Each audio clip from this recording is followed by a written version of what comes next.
10 часот и некоја ситна минута и време предвидено за сончевина на ТВ Сонце. И денеска интересни прилози и интересно гостување. Ајде да почнам со гостувањето, затоа што е интересна и специфична тема која што е актуелна овој период. Станува збор за радиоактивноста и за секојдневниот живот и опасностите кои што може да се случат од нуклеарната енергија.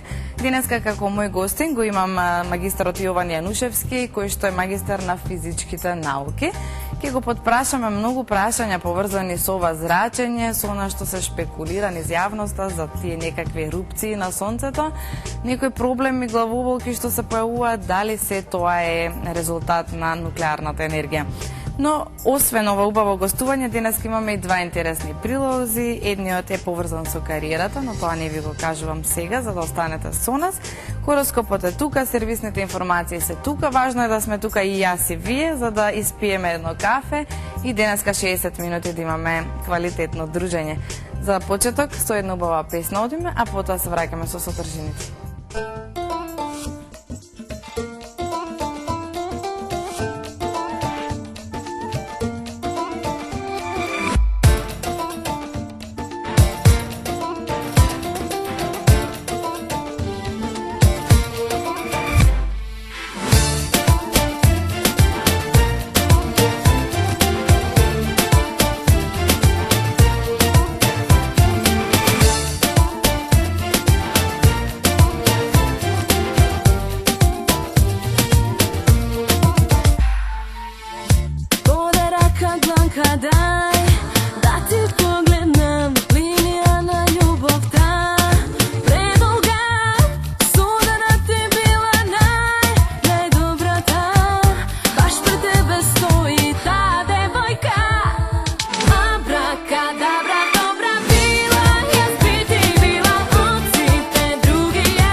продолжение одиме со сервисна информација од Македонија и како важна за иднината на нашата држава. Станува збор за тоа дека стартува пристапниот диалог помеѓу Македонија и Европската унија.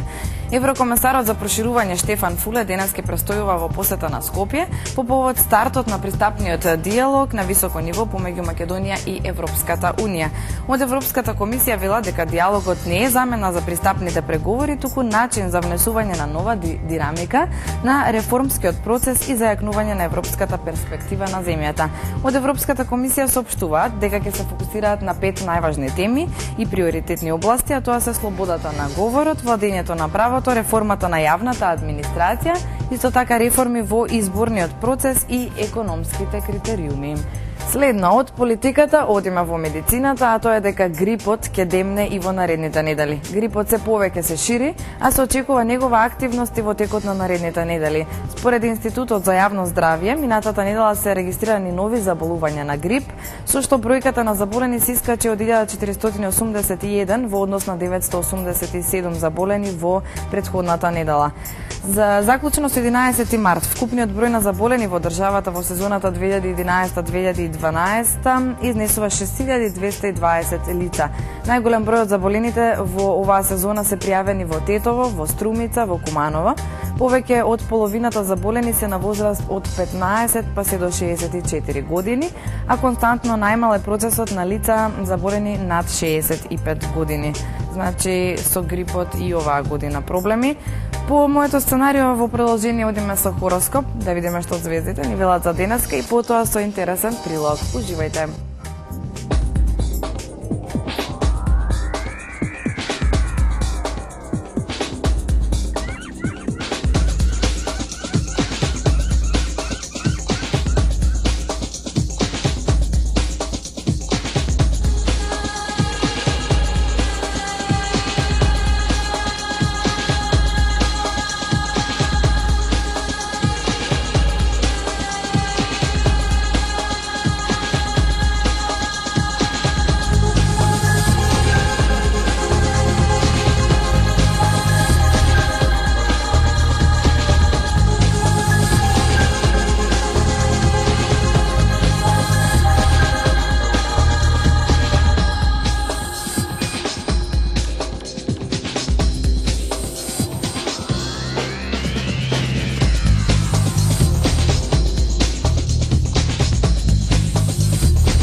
денешниот динамичен ритам на живење. Да се најде баланс помеѓу приватниот живот и работата е навистина тешка задача.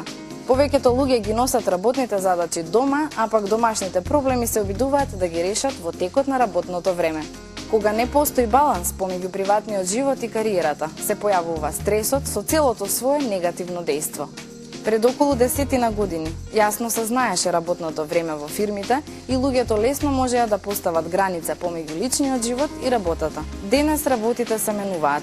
Се повеќе луѓе работат во приватниот сектор, а тоа носи многу голем притисок отколку работењето во државните предпријатија. Постигнувањето на баланс помеѓу личниот живот и кариерата е нож со две острици.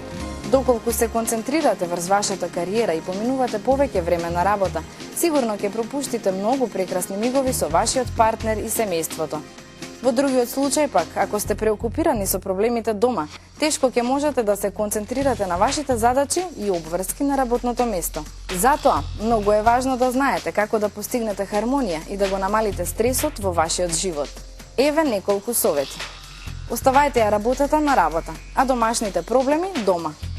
Кога сте со вашите блиски, исклучете го вашиот службен мобилен и лаптопот. А кога сте на работа, забранете им на вашите блиски да ве бараат, освен ако не е итен случај. Научете се да велите не. Поставете си приоритети за да знаете кои работи можете да ги одложите или да ги откажете.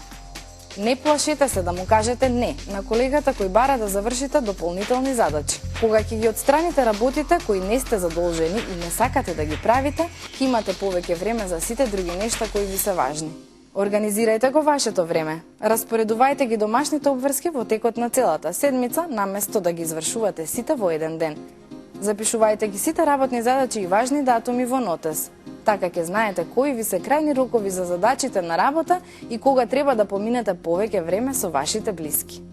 Осигурете си добар сон. Недостатокот на сон го зголемува стресот, ја намалува вашата продуктивност и лесно може да правите грешки. Грижете се за себе. Секој ден практикувајте некоја активност во која уживате, како слушање музика, јога, масажа, маникир и слично. Тоа ќе ви помогне да бидете порелаксирани и полесно ќе можете да се концентрирате на обврските. Издвојте си еден ден во неделата за одмор и искористете го само за уживање со своите пријатели, партнерот и семејството.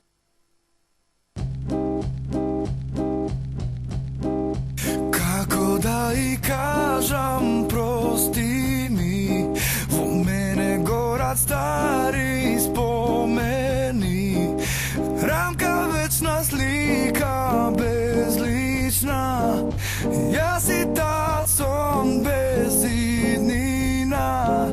Совет барам мои пријателе, кога срцево за неа малку е, представа за мој спас живе, со посвета за неа.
Мојот денешен гостин Јован Јанучевски, магистар на физичките науки. Добар ден. Добар ден. Фала што ни дојде и што одвои време пред се. Фала исто, и мене мило ми е.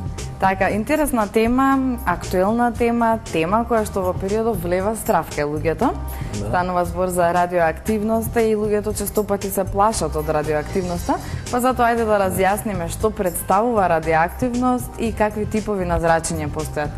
Така, значи радиоактивноста точно е дека кога луѓето ќе осретнат поимот радиоактивност, се чувствува некој страв.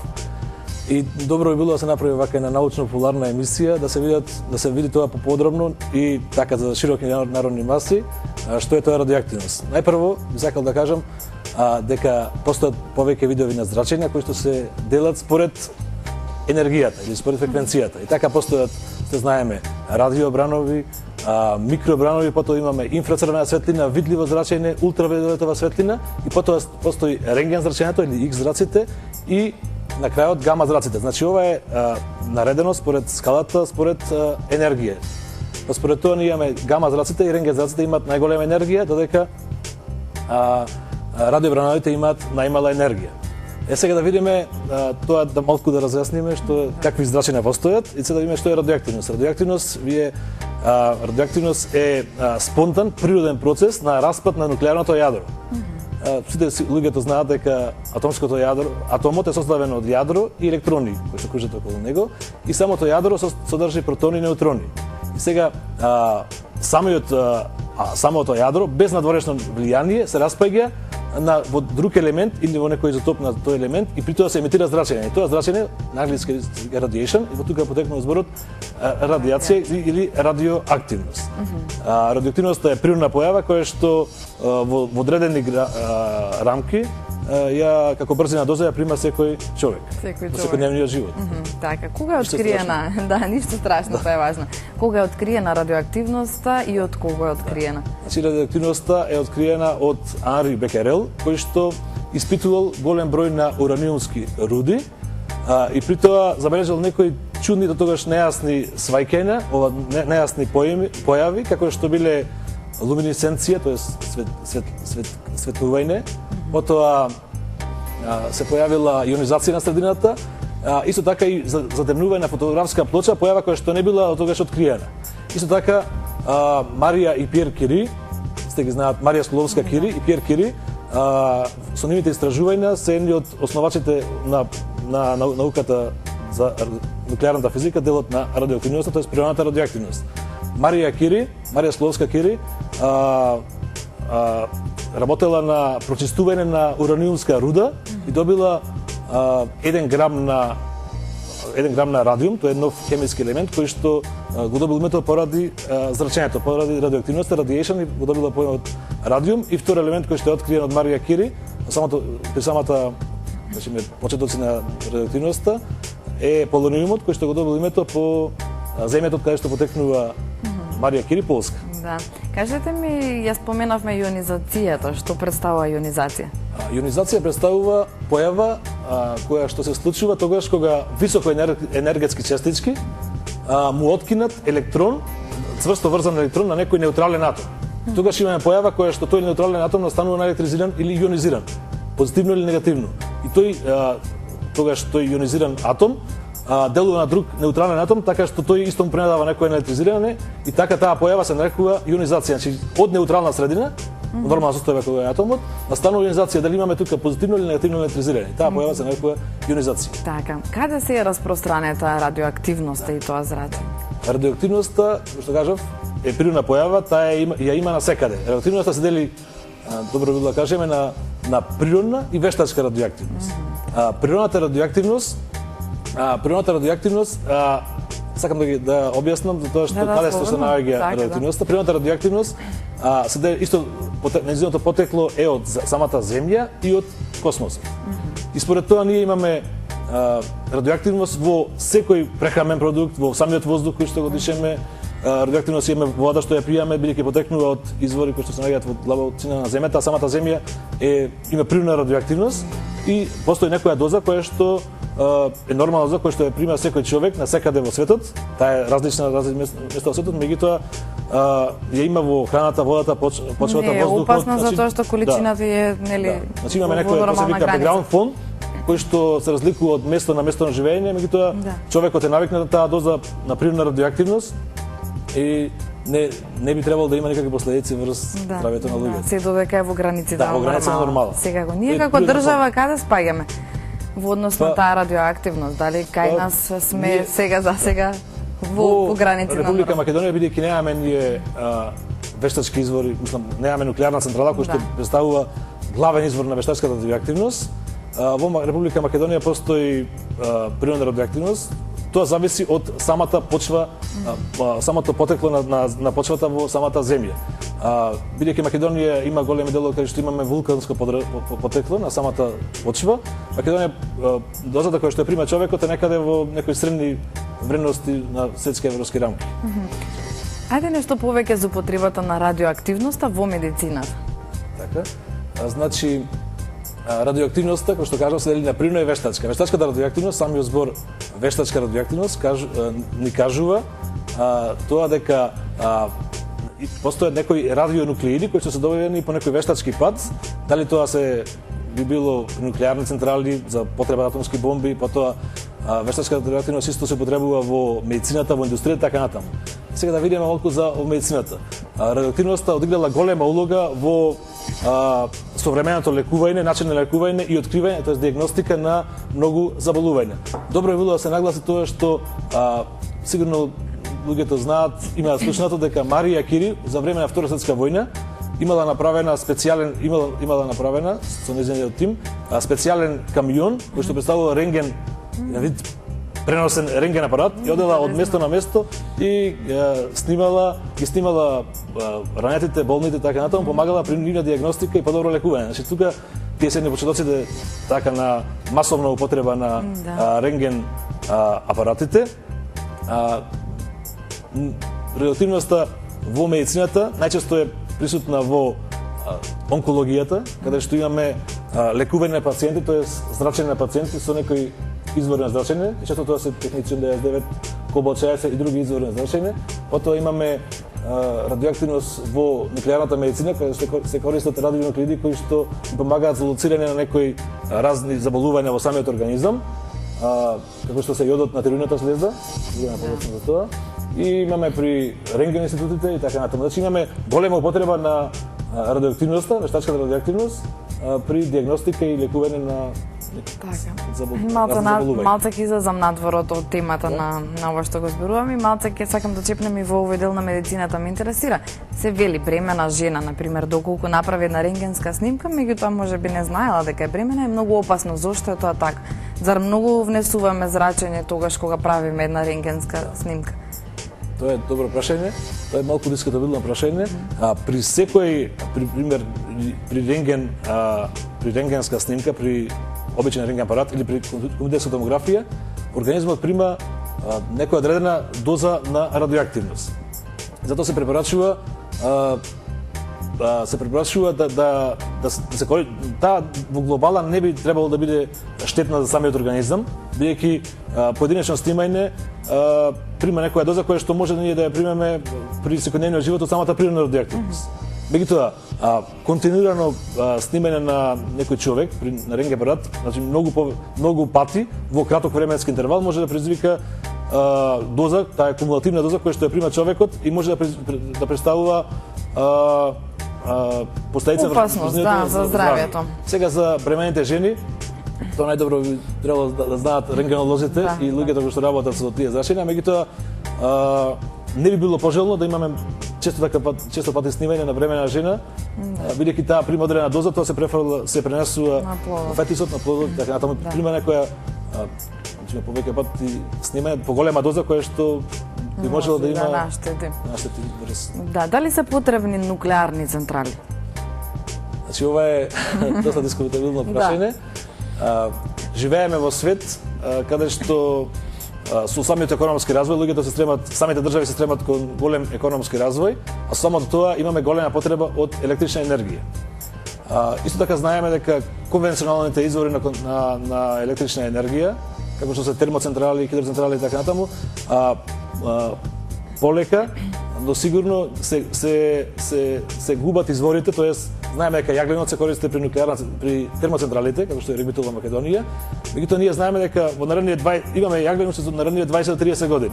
Исто така добиваме електрична енергија од реките, хидроцентрали, меѓутоа таа е многу помала од ова од термоцентралите, а алтернативните извори на енергија кои што се елската енергија, која што е добиена од ветрот, потоа сончевата енергија или геотермалната енергија, таа е еколошка, таа има еколошко потекло, меѓутоа тој извор на енергија е тие се многу мали за да ги задоволат потребите на самата, да кажеме, голема развиена економија.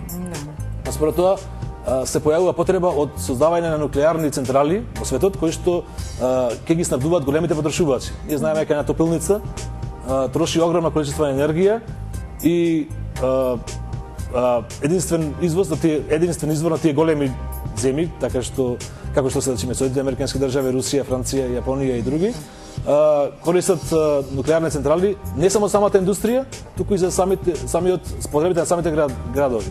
Така, например, големи градови како што се Нью Йорк, Москва, Париз, Токио и така натаму, постојат специјални нуклеарни централи кои што се насочени кон снабдување на тие градови. Бидејќи потребата од таа електрична енергија во тие градови е огромна, почнувајќи од секојдневниот живот па до како што кажав самата индустрија. Сега се појавува прашање дали тие централи се потребни. Меѓутоа, ако ги имаме тие нуклеарни централи се потребни, меѓутоа ако имаме економски развој кој што стремиме сите и земите, пример, како што е пример Франција, која што 73% од својата енергија ја добива од нуклеарни централи, Франција би морала да користи нуклеарни централи бидејќи самата економија го налага тоа. Сега друго е прашањето за безбедноста и за еколошките причини и последици врз луѓето, населението. Ако се работи, пример, нормална нуклеарна централа, ако нема хаварија, ако се работи по прописи и стандарди, е многу поеколошка за разлика од термоцентралите. Меѓутоа, нуклеарни централи, како што видовме лани во прошлата година со Фукушима, може да настанат некои хавари, и се викаат акциденти, за големи хавари од 6-7 степен, кои што може да предизвикаат катастрофални последици врз целата планета, не само здравето на луѓето.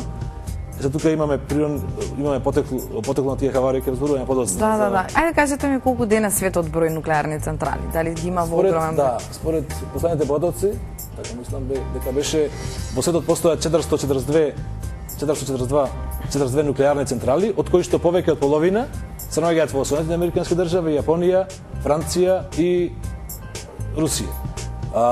Уште помнам, мислам дека во Соединените американски држави имаше 104 нуклеарки, во Франција имаме 58 нуклеарки, во Јапонија 54, додека во Русија 32.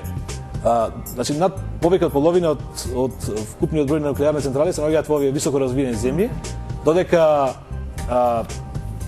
нуклеарки кои што сега се во изградба се наоѓаат во земјите во развој, како што претпоставувате, тоа се Кина, Индија, Русија, Бразил, така што 26 нуклеарки секам се во градба во Кина. Тоа ни кажува дека Кина има недостаток од електрична енергија, има тие големи термоцентрали, хидроцентрали, меѓутоа со тој развој што го имаат сега, имаат огромна потреба од енергија, така што сега создаваат, градат нуклеарни централи. Сега не знам после Фукушима како ќе биде развојот на нуклеарни централи и градбата во иднина, бидејќи знаеме дека Германија ги цементира градењето на нови и започна со исклучување на некои стари централи кои што го имале поминатот векот на својот живот, бидејќи секоја нуклеарка има век на рок на траење, тие се може да се продолжи тој рок. Меѓутоа Германија одлучи да ги затврти нуклеарки. Меѓутоа сега знаеме со кризата со енергија во зима која што беше, Германија беше принудена да ги рестартира 3 нуклеарни централи за потребите на. Така, ајде да се навратиме во минатото, да ни ги кажете конкретните примери на овие нуклеарни непогоди или хавари, акциденти, како што ги нарекувате. Значи во светот досега постојат две катастрофални нуклеарни хавари. Тоа се во знаеме сте Чернобил на 26 април 1986 година, што во површен Советски сојуз, и нуклеарната хаварија што случи минатата година во Јапонија, уради цунамито во Фукушима. тие две хаварии се од различна потек, можеме да кажем, различна причина за тие нуклеарни хаварии. Во Чернобил во 1986 година, 26 април, главната причина за настанување таа нуклеарна хаварија е човековиот фактор, тоест како според досегашните исследувања и истражувања се смета дека грешка во операторите кои што работеле на системот предизвикала таа хаварија. Често пати се ги гледаме тие емисии на Discovery за Чернобил, така што според истражувањата пак ќе кажам, нуклеарната четвртиот реактор во Чернобил бил пред ремонт. И тогаш целта била на главниот инженер при исклучување на ладењето на системот да искористи енергијата енергијата слободо за повторно ладење на самата нуклеарка и можеме да кажеме тоа што настанало некој пореметување на вообичаената процедура при самата работа, настанала експлозија која што имаше катастрофални последици не само за околината на Чернобил и Украина, туку врз голем број на источни европски земји, кои што зафати поранешна Југославија, така што преку тие се викаат радиоактивни облаци кои што го разнесуваат нуклеарниот радиоактивен материјал, се вештачки радиоизотопи, кои што се разнесуваат преку атмосферските појави, се пренесува тоа во зависност од ветриштата, облаците, така натаму се пренесува во Северна Европа, Скандинавија, Источна Европа, дел од Централна Европа и се контаминира почвата и воздухот. Малце подоцна за последиците, а кажете ни за овој вториот случај, минатата година. Целта ми беше да направам споредба, за разлика од Чернобил, каде што имаше, се представува, некои стручњаци сметаат дека постои системска грешка во реакторот, во Фукушима имавме класичен природен феномен. Најновите исследувања покажуваат тоа што нуклеарката во Фукушима била заштитена со имала максимална безбедност, таму се представува дека често пати Јапонија е на удар на земјотреси и цунами бранови.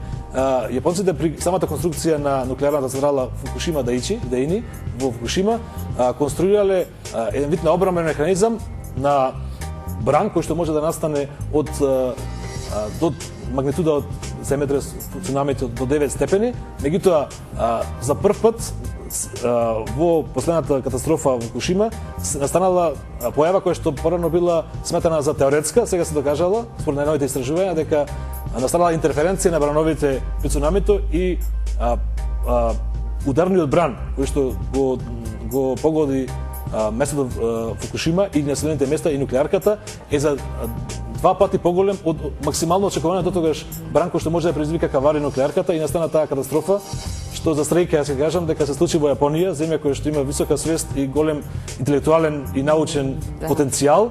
И гледате вие дека освен катастрофите кои што случи, катастрофата истекувањето на радиоактивен материјал во самата околина и во морето, кој што е неминовен, ние имаме минимални последици врз светското население и сите земји во светот, за разлика од таа хаварија која би случила во друга земја.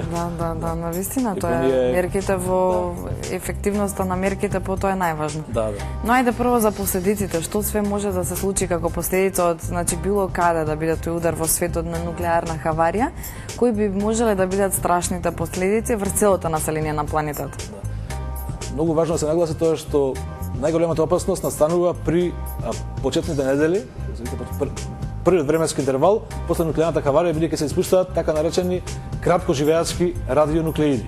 Тие се голема контаминација на тие краткоживеачки, а исто така се испуштаат долгоживеачки радионуклеиди, како што се цезиум 137 и стронциум 90, кои што имаат период на полураспад од 30 години и тие долг период се контаминираат земјата. Сакам да кажам што е ова период на полураспад. Тоа значи период на полураспад значи половина број од атомите да се распаднат за тој временски интервал. Значи половина број. Прилика,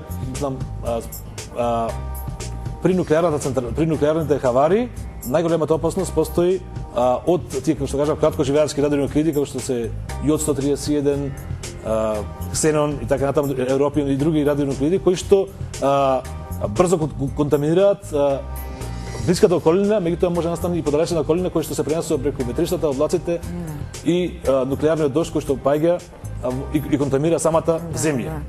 А кои, ќе ве прекинам тука, кои се мерките што треба веднаш да се превземат? Значи, што е најважно? Најважно е тоа што луѓето често пати ги слушаат, има слушнато дека при нуклеарната хаварија во Фукушима, секој жител во Фукушима имал спремено, тие викаат лекови апчина со јод. Така и сега зошто се дава јодот? Јодот е елемент кој што се депонира во човековиот организам во тироидната жлезда.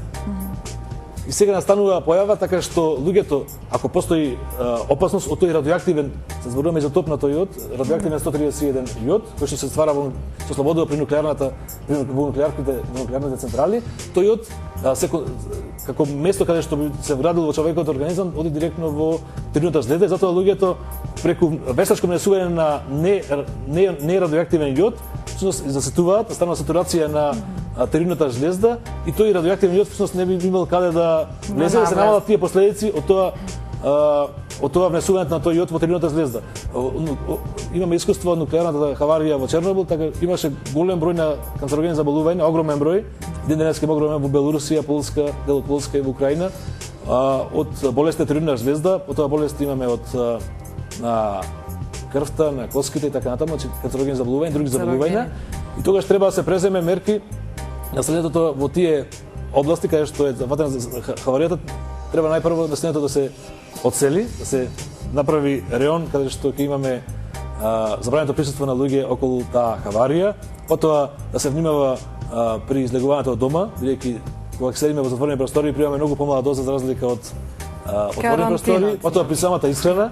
Многу важно е да во тој период да се проверуваат и да се залесните производи, како што стана и тревата за стоката и добитокот, кои што потоа тие ја внесуваат преку циклусот на исхрана, ние добиваме млеко и млекото го користи човекот, така што содржи тие вештачки радионуклеиди кои што потоа човекот ги внесува во организмот и може да предизвикаат катастрофални последици врз неговото здравје. Затоа треба првите неколку недели, месеци се многу важни во превенцијата, а потоа континуиран мониторинг на храната и воздухот каде што го дишаме. Пред неколку дена низ јавноста во Македонија дојде информацијата дека се случила некаква ерупција на сонцето, која што ја осетиле граѓаните. Некој велат дека ја осетиле преку јаки главоболки тој ден, таа ноќ, дека малите дечиња постојано плачеле ноќта, значи се случила и некоја вознемиреност. Дали е тоа само спекулација или навистина има нешто што се случило пред неколку дена, зборувам? Значи имаше и на сите портали на интернет ерупција на сонцето, го нарекуваме. Се вика така наречени сончеви бури. Тие сончеви бури представуваат експлозија во сончевата атмосфера. Во астрономијата се знае дека на сонцето се јавуваат сончеви пеги. Периодот на нивно појавување е на 11 години. Тие се електромагнетни полиња кои што се појавуваат на површината на атмосферата околу на короната на сонцето и тие се појавуваат на секои 11 години. Меѓутоа овие сончеви бури, кои што кажа представува големи експлозии во сончевата атмосфера, ја пробиваат фотосферата на сонцето, идат до короната, че последниот слој на сонцето, и ако се тие екстремни, настанува исфрлање на тој некој материјал од сонцето во самата атмосфера. Бидејќи ние знаеме дека планетите кружат околу сонцето и земјата е после Меркур, Венера е најблиску до сонцето, постојат причини за да се појават да има влијанието електромагнетно, тие електромагнетно зрачење врз и тоа испуштање на тие честички на самата земја. И сега значи овие сончеви бури, како што кажав, да ги поврзам со сончевите мени, се јавуваат најчесто околу тие сончеви пеги, кои што се јавуваат на 11 години. Последната беше 2001, сега е 2012, максимална сончева активност. Точно е дека сега се појавуваат тие околу тие максимални ерупции, кои што во нормални услови биле една на неколку недели, меѓутоа сега може да се јавуваат неколку на неколку минути. Сончеви експлозии и тие се појавуваат сега тоа не е ништо ново, тоа постои од кога постои самото сонце. Самото сонце испушта зрачи, настанува енергија која што добива од нуклеарна фузија во самото јадро и во 1859 година британски астроном првпат ги забележал овие сончеви бури кои што биле досега најголеми и биле видливи дури од како поларна светлина од самата земја, од Куба и од Куба и Хаваи биле видливи со голо око, а додека распростувачки материјал ден денеска може да се измери бил најден на Гренланд во снеговите. Така што тие сончеви бури се не знам како би влијаеле врз човековиот организам, дали предизвикале глобулки или други последици, меѓутоа може да предизвикаат, ако се со максимален домет, може да предизвикаат големи оштетувања на разна техника која што има поставена човекот во Вселената, како што се пример сателитите, нивно оштетување на вселенските бродови и посадата која што е во нив, потоа на телеграфските системи, така што во 1859 некој телеграфски систем бил целосно изгорен од таа максимална сончева активност при таа максимална сончева бура која што случила, така што ќе видиме сега што ќе се случи сега станува тие ерупции. Очекуваме сега да видиме што ќе биде понатака. Се надеваме дека можеби со секоја година и тие ерупции даваат поголем интензитет на зрачење на некакви си. Значи можеби како поминува времето, затоа и луѓето се повеќе осеќаат нешто. А можеби и сугестија. Ние луѓето некогаш знаеме сугестија, бидејќи тоа е нормална појава која што се јавува на 11 години се јавуваат сончевите пеги, овие како што кажав, овие сончеви бури се максимална активност имаат за време на тие сончеви пеги и околу нив. Така што тоа самото сонце, што е самото сонце? Тоа е звезда која што сега се смета дека е на половина век од својот живот. 5 милиарди години смета дека до сега зрачи сонцето и уште 5 милиарди ќе зрачи, потоа ќе згасне. Значи тоа е природна појава која што се случува од кога постои самиот сончев систем или Така. Кажете ми, кои институции во Република Македонија се задолжени и одговорни за оваа радиолошка безбедност на нашето население? Значи, Република Македонија има како владино тело, директно владино тело, кое што е одговорно за инспекција на нуклеарен материјал и за вакви состојби, е Дирекцијата за радиолошка сигурност, која што се повеќе е Институт за јавно здравје, каде што има две лаборатории, лабораторија за дозиметрија, за ионизирачко зрачење и лабораторија за радиоекологија.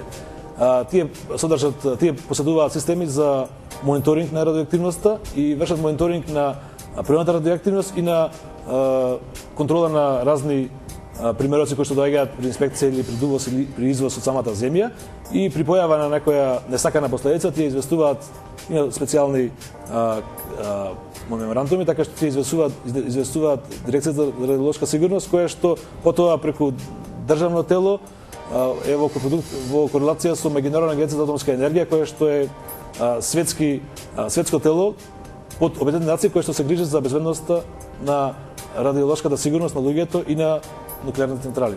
Така. Ти благодарам што гостуваше.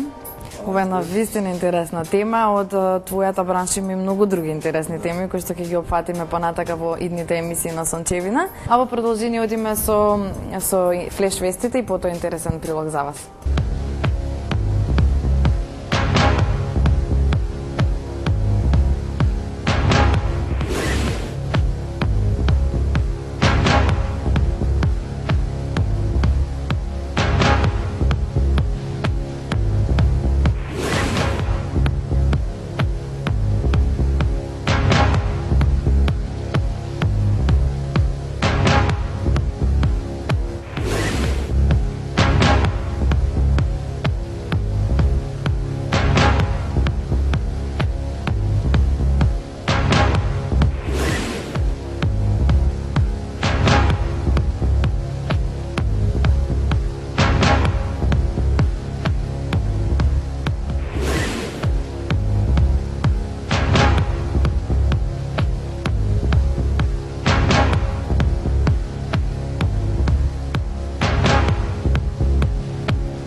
оној прекрасен вкус, што сите го паметиме. Жито Прилеп.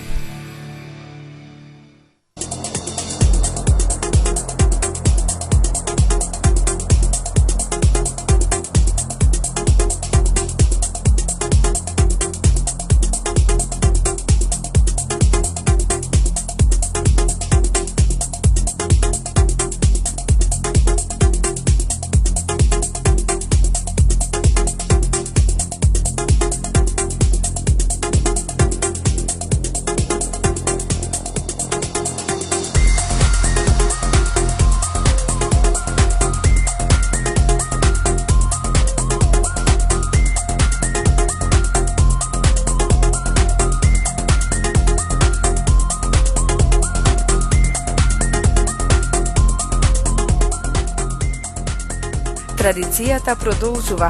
Фризерско студио Сашо и Мики ексклузив.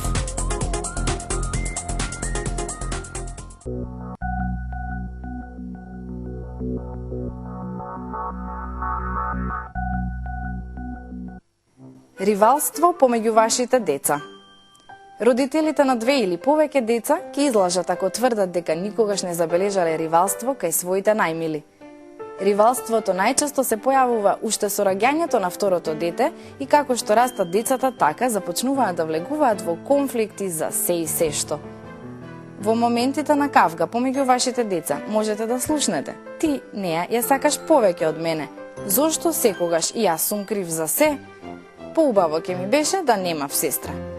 Иако тие зборови знаат да болат, треба да сватите дека децата го велат тоа затоа што не знаат како да ги манифестираат лутината и бесот што ги чувствуваат. Децата во еден момент можат да влезат во војна поради неглупава причина, а веднаш потоа да се прегрнуваат како ништо и да не било.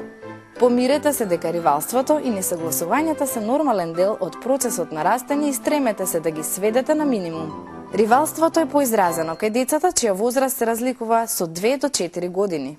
Проблемот со ривалство е помал кај децата кои се со разлика помало од 18 месеци и кај деца чија разлика во возраста е поголема од 5 години. Ривалството е поинтензивно и кога децата се од ист пол или кога едното е интелектуално понадарено.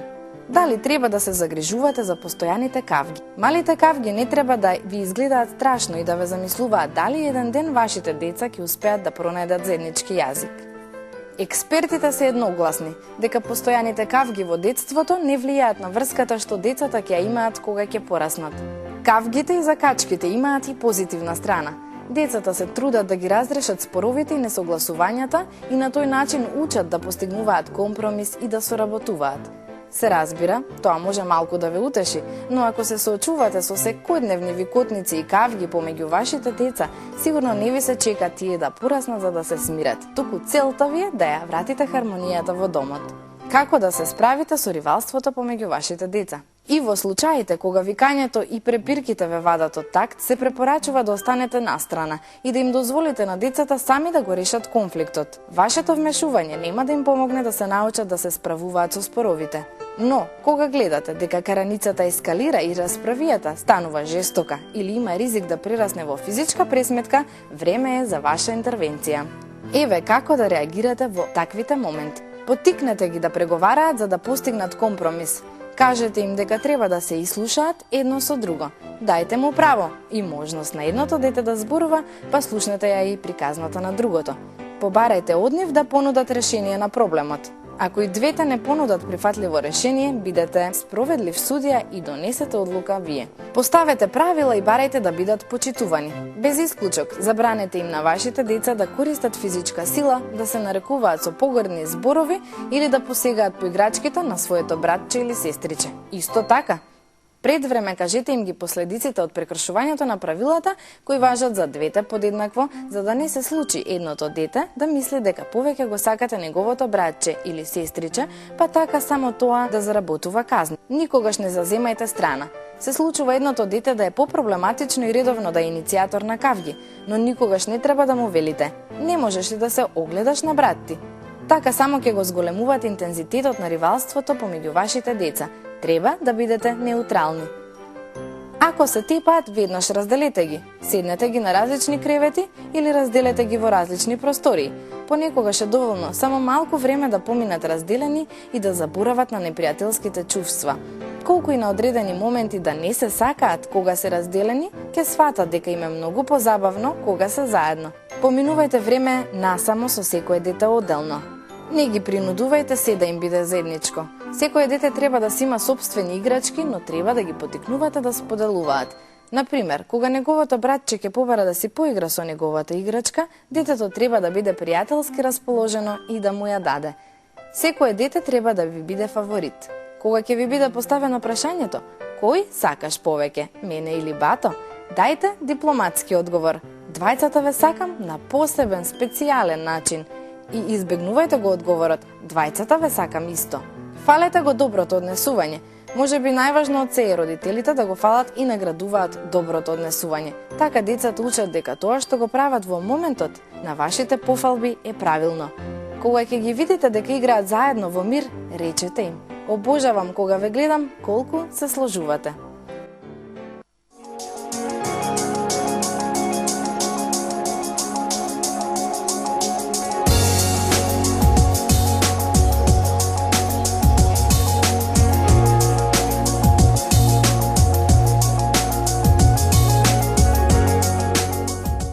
Некој од вас гледачите кои што сака да отиде на театарска представа за деца и младинци, да си понесе со себе дали дете, дали внуче, нема проблем. Значи денес ќе доделиме 2 карти за представата 12 месеци, што ќе се случи во сабота со почеток од 19 часот.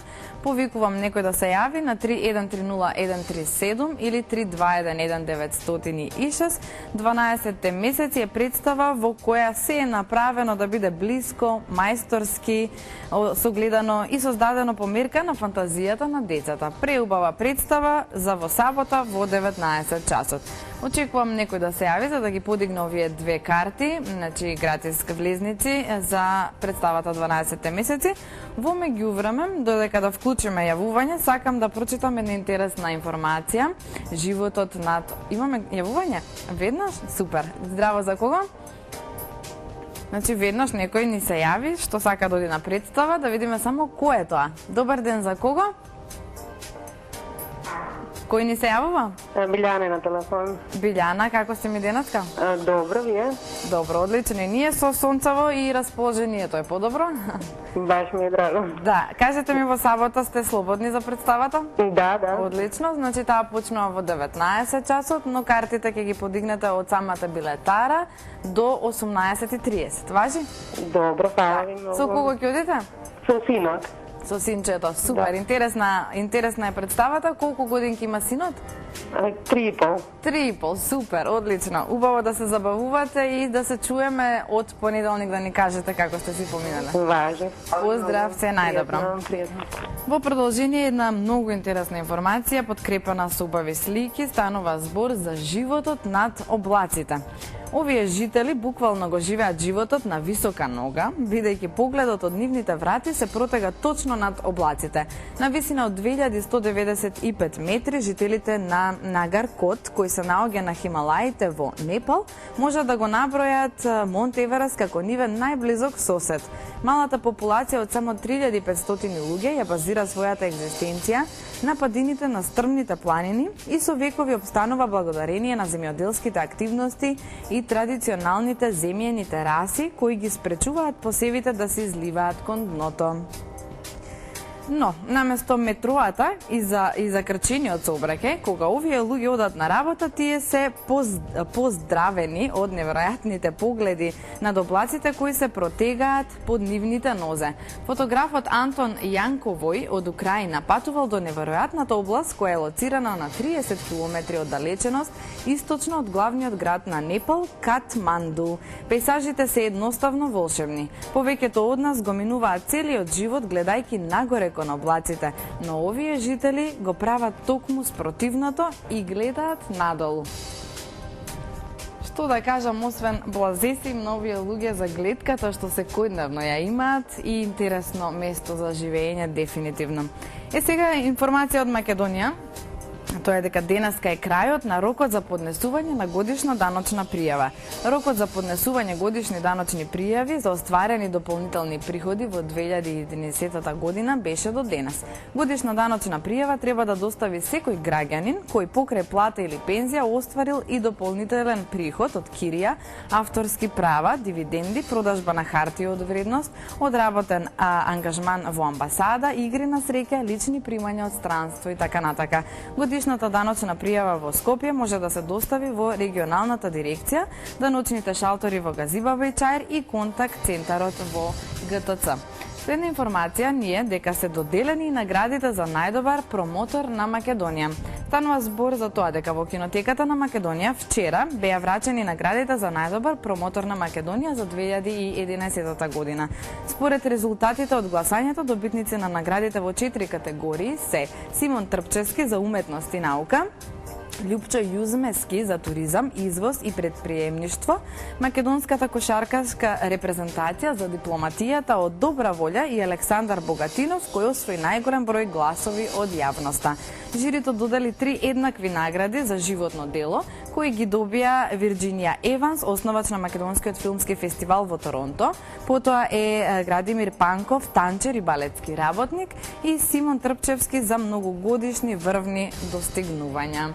Секоја чест и поздрав за овие наши македонски ликови кои што секогаш ни се гордо скаде и да се појават. И тоа беше се од денешното издание на Сончевина. Денеска, значи 60 минути, се надевам уживавте во нашите содржини, нашето гостување. Во утрешното издание со нов гостин, со нова тема, со нови прилози и нови сервисни информации. Се гледаме во 10 часот утре премиерно, а репризата на денешното издание гледајте ја во 19 часот и 10 минути. Поздрав!